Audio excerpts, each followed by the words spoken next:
The ladies again, I'd like to a very, very special lady in the form of Terry Murray. The travelling lady I heard interviewed on the radio by Marion Finucane once, and she's a poet, so she can't read nor write.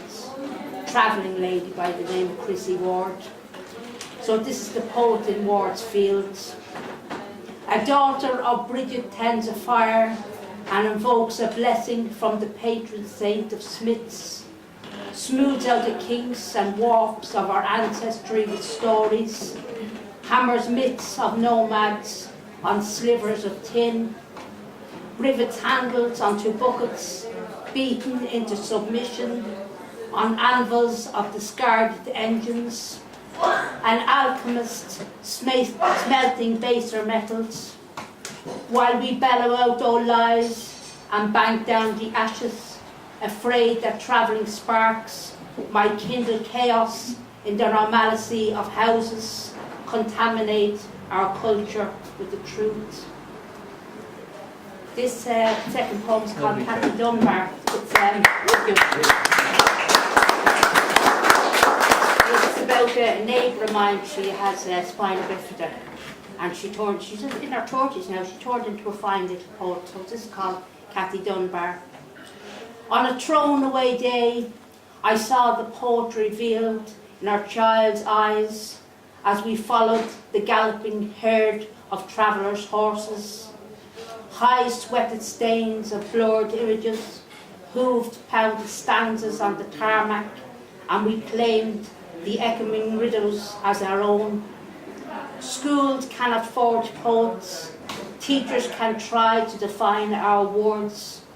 Calliope alone chooses who may see Pegasus flying in a Tala field.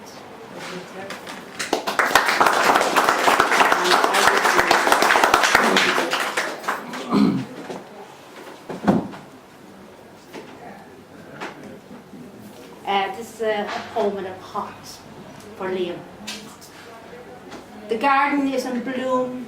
The hollyhocks you brought to our sauna bed are watching me now in my old summer sarong and jaded sandals. They are as wise as apples, besting the ivy, shrugging off the confinement of jute.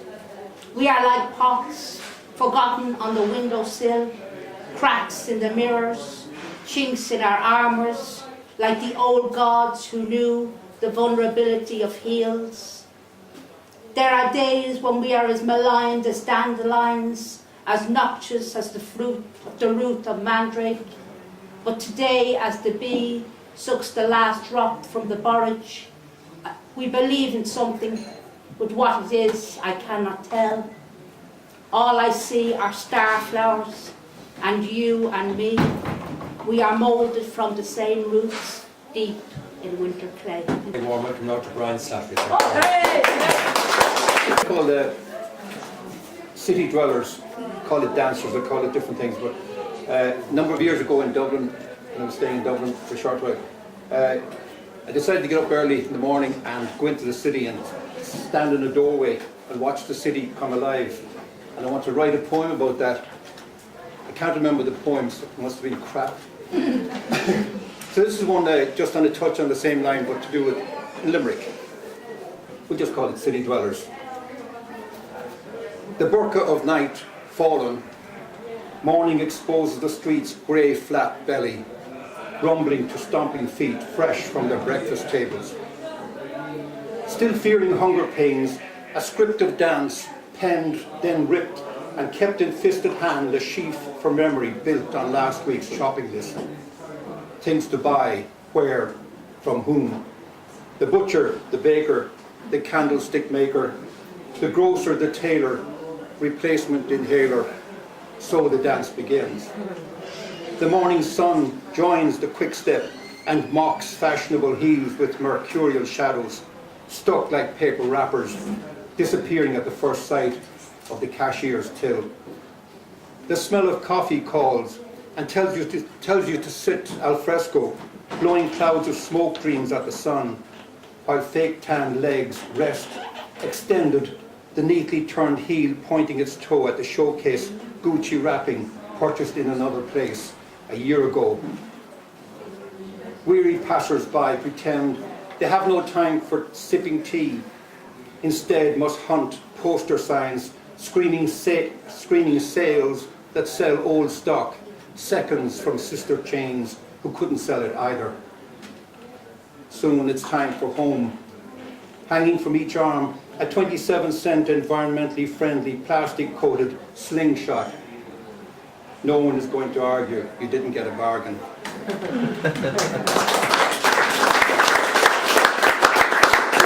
This one is just something that dip around with some of the light levity. This one is Peter Falk, of course. Columbo died, and assuming he's in heaven and all that sort of thing. So this is just a touch about him, how he might have dealt with the business of Adam and Eve and what happened in the garden. That's called Something Bothers Me, Ma'am. Sorry if I startled you there, ma'am, but the gates were open. I'm Detective Columbo, normally homicide, but due to cutbacks, etc. You understand. I'm investigating how you and your husband, Adam was it, happened to be evicted from the Garden of Eden. Do you mind if I have a look around? That's a fine painting of apples you've got there, Mrs. Eve. Is it okay if I call you Eve? It's less formal. I don't want to stand on ceremony here. Your husband painted it after the eviction, but you don't like it. It's funny, my wife never liked paintings of apples either. Come to think of it, neither does her mother. There must be something in that. I don't know, maybe it's a woman's thing. On closer examination, it's funny when you see a painting that you didn't.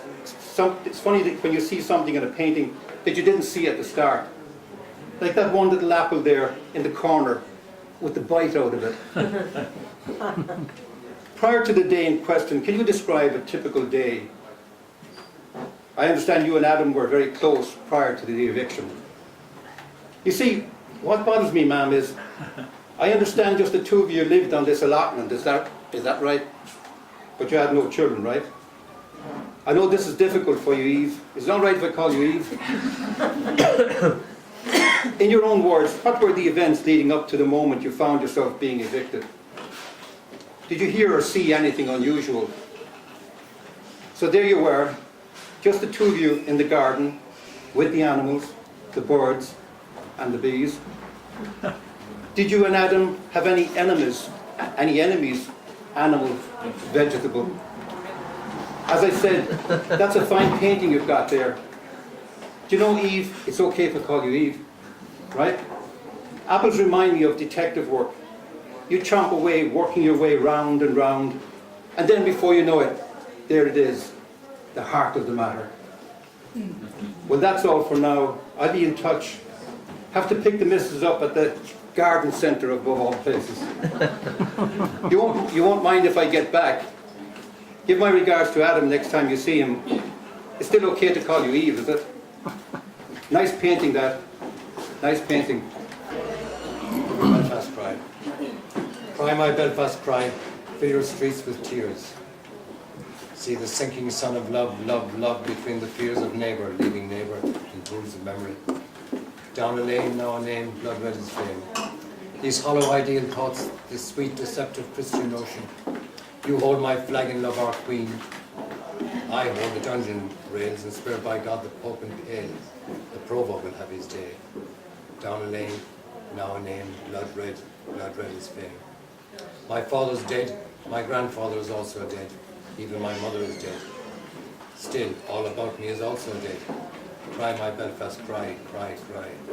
It is hard enough to understand the things we touch and feel, so ask us not to ponder on the mystic image we cannot even see.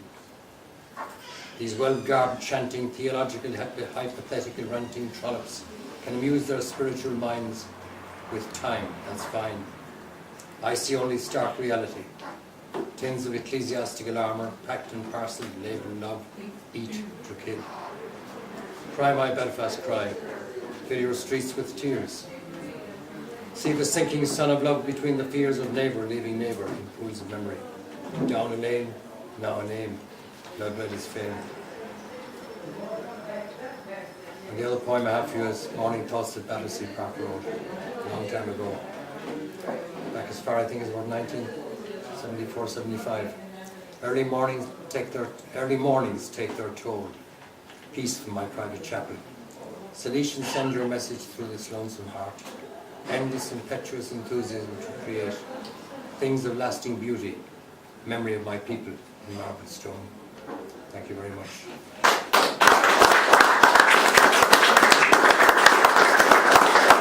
All right, this is a poem about lucid dreaming, which is a state of consciousness that I'm fascinated with. I call it Soul Time Express, and it goes like this. Laying so contently under the pale smile of the crescent moon, the myriad of lessons shrugged off far and through renaissant marrow, to the lucid state slumbering in a spirit that is rapturing the great shedding of an ankle cocoon. In a flutter ever so faster from a world with the castles of sand beneath rain's bitter patter, I find a land dearly familiar, bereft of all sorrow. A place of flowing infant grasses with waterfalls that grace a canvas of blue, and wanders out of reach from the sullen tomb, apple of the pilgrim's view. Beyond the waking eye and upon the sacred wave, hypnotic secrets of consciousness lie in a whirlpool of the purest joy. It forms a veil with virtues and wisdoms beginning but anew. Through pastures growing, I sense a gentle threading, a kind of consoling usher that always comes too soon. Till I lay down less contently, looking for pale sun, smile of the crescent moon.